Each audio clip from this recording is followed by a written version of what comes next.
di tingkat kabupaten kota sudah merasakan bagaimana kita mengadakan satu kegiatan penguatan kapasitas kelembagaan. Ini saya mencatat beberapa hal, ya. Ini agar teman-teman di Bawaslu Kabupaten Kota ini bisa dipahami, ya, terhadap paradigma Datin ke depan, ya. Terutama Datin ini memang harus menjadi pusat kecerdasan pengawas pemilu. Bagaimana prosesnya agar Datin ini menjadi pusat kecerdasan pengawasan pemilu yang merupakan apa yang disebut Election Intelligence Center? Ini ada prosesnya. Pertama adalah, ya, kalau kita bicara tentang bagaimana Datin sebagai pusat kecerdasan pengawasan pemilu yang harus dimaknai, maka tidak sekedar data-data itu disajikan. Tidak sekedar data itu hanya sebuah penyajian data yang kemudian dia stuck, diam begitu saja. Untuk itu perlu ada apa yang disebut perlu diolah, perlu dimasak, ya, agar olahan tersebut menjadi barang yang kemudian atau menjadi sesuatu hal yang kemudian bisa dieksplor, bisa dimanfaatkan buat kepentingan kita sendiri. Mekanismenya itu seperti apa? Sebuah data yang kemudian disajikan untuk bisa menjadi informasi, kemudian bisa menjadi sebuah sumber pengetahuan. Kemudian pengetahuan tersebut itu menjadi satu dasar bagaimana kita bisa mengambil sebuah keputusan yang cepat, ya, mengambil sebuah keputusan yang tepat, ya, mengambil sebuah keputusan yang akurat. Ini nggak mudah, ya. Sehingga nanti data-data ini menjadi sebuah pegangan kita. Manakala, ya, apa ini panjang ceritanya, karena nanti kita diperhadapkan dengan informasi yang ada dalam masyarakat, kemudian nanti kita diperhadapkan dengan apa yang dimaksud dengan hasil-hasil pengawasan Bawaslu selama ini. Nah, tentunya, ya, ini yang harus dipahami sebagai sebuah penguatan kelembagaan, ya, bukan sekedar ya arsip. Jadi kalau ada data arsip disimpan, tidak diolah, tidak di-track, ya udah bah. Jadi nggak berkembang. Kita membicarakan berkaitan tentang apa yang disebut digitalisasi dan integrasi sistem.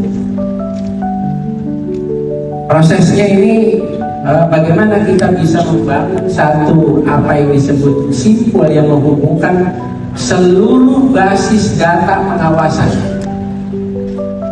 Jadi jangan bilang kalau mau ngomongin pencegahan pengawasan, loh ini kan divisinya saya, divisi pengawasan, situ kan SDM, situ kan misalkan sengketa, atau situ kan divisi penanganan pelanggaran, nggak bisa begitu.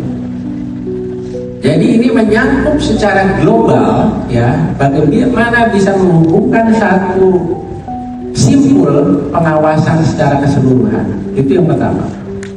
Secara teknis bagaimana hal tersebut berkaitan tentang digitalisasi dan integrasi. Ini ke depan memang menjadi satu pemikiran saya, ya, dari awal. Bagaimana bisa mengintegrasikan proses hasil pengawasan, kemudian penanganan pelanggaran, termasuk juga sengketa. Jadi nanti ada dalam satu data namanya big data. Itu masuknya ini adalah dari laporan masyarakat. Masyarakat itu melaporkan tentang dugaan-dugaan pelanggaran, tentang persoalan-persoalan di tahapan-tahapan penyelenggaraan pemilu. Nah ini.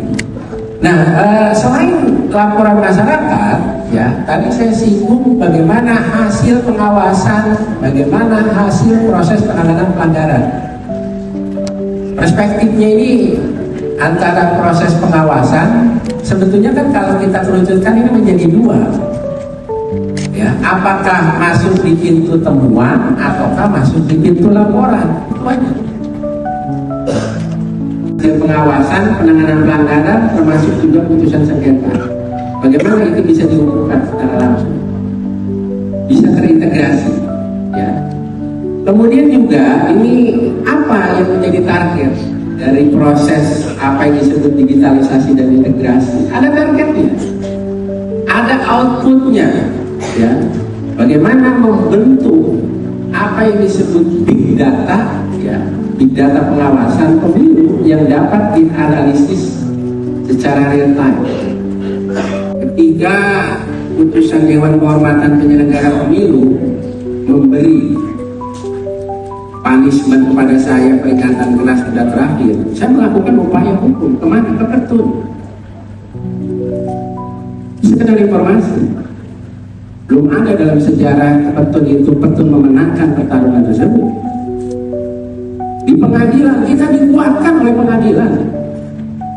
Sampai sekarang adalah kita melakukan putusan menunggu kasasi di MK.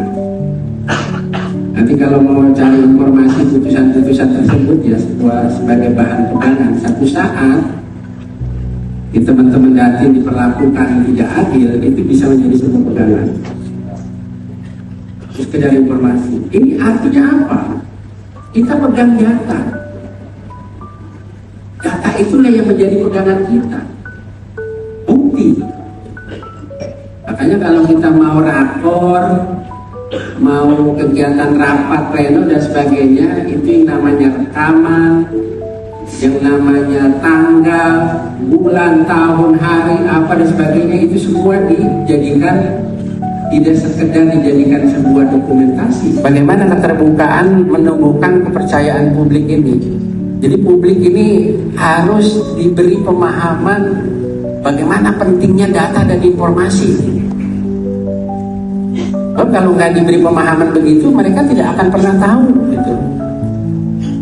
Nah, tetap bagaimana bisa menjaga keseimbangan antara apa yang disebut dengan